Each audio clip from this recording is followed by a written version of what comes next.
भैया, आपके हिसाब से माँ बाप के बुढ़ापे का सहारा कौन होता है, बेटा या बेटी? इस सवाल का जवाब किसी को खुश कर सकता है और किसी को दुखी। तो आप अपना जवाब दो ना। ऑब्वियसली बेटा। क्यों? क्योंकि बेटा ही सारी उम्र माँ बाप के साथ रहता है, बेटा ही पैसे कमा के लाता है, परिवार को भी संभालता है। तो हुआ ना बेटा माँ बाप का असली सहारा। मम्मी आप बताओ। मेरे हिसाब से तो तेरा भाई ठीक कह रहा है, बेटा ही बुढ़ापे में माँ बाप की लाठी होता है। बेटियां तो शादी के बाद पराई हो जाती हैं, और बेटा ही तो होता है जो बुढ़ापे में माँ बाप का ध्यान रखता है। भाभी अब आपकी बारी, आप बताओ आप क्या सोचती है इस बारे में? मुझे तो लगता है कि बेटी होती है। और आपको ऐसा क्यों लगता है? क्योंकि बेटियां समझदार होती हैं, माँ और बाप दोनों की फीलिंग समझती है, और लाडली होने की वजह से वो माँ बाप का सहारा भी बन जाती है। तो मेरे हिसाब से तो लड़की। सेम पिंच भाभी, मुझे भी ऐसा ही लगता है कि माँ बाप के बुढ़ापे का सहारा बेटियां बनती हैं। पापा अब आपकी बारी। 2 वोट बेटे को है और 2 वोट बेटी को। अब आपका वोट डिसाइड करेगा कि आप किसको जिताते हो।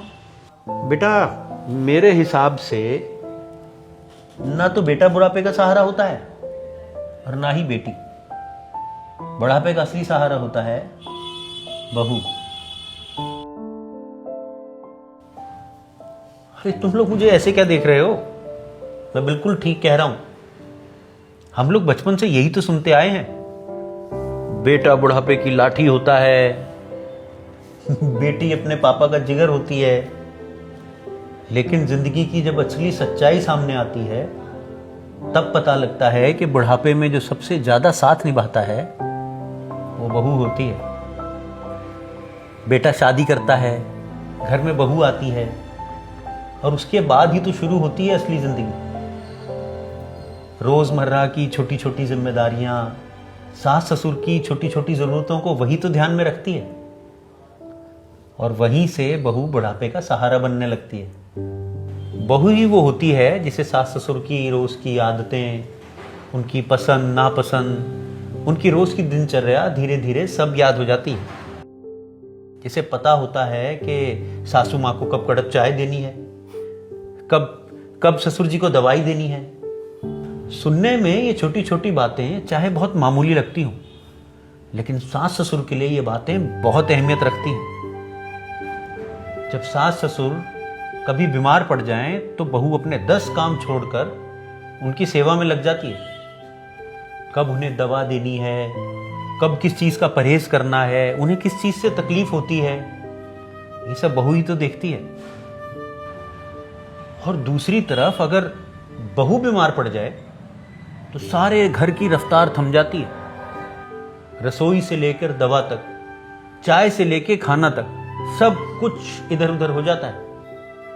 बेटा अगर कुछ दिन के लिए घर से बाहर चला जाए तो घर में कुछ खास फर्क नहीं पड़ता, लेकिन अगर 2 दिन के लिए बहू बीमार पड़ जाए तो सारा घर तितर बितर हो जाता है।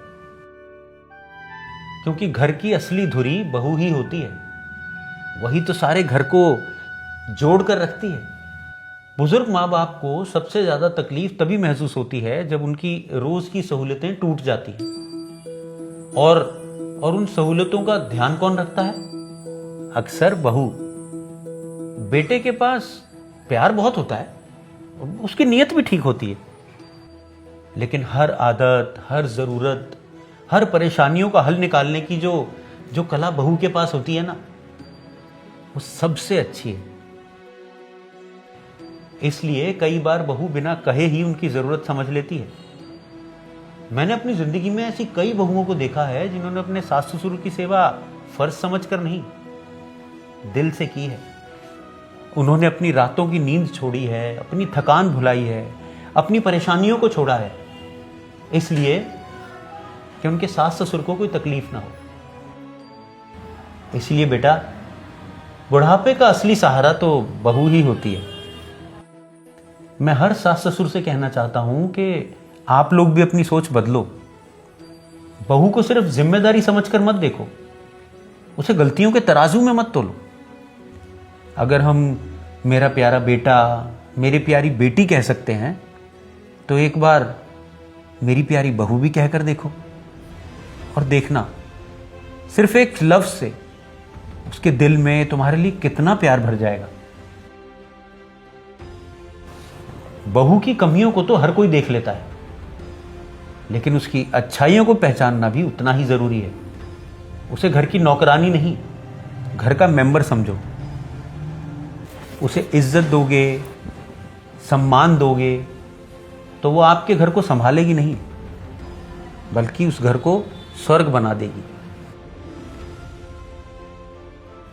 जिस तरह से हम कहते हैं मेरी बेटी मेरा गौरव, अगर हम ये भी कहें मेरी बहू मेरा अभिमान, यकीन मानो रिश्तों में मिठास और भी ज्यादा बढ़ जाएगी। अरे वाह पापा, आपने तो सबको क्लीन बोल्ड कर दिया।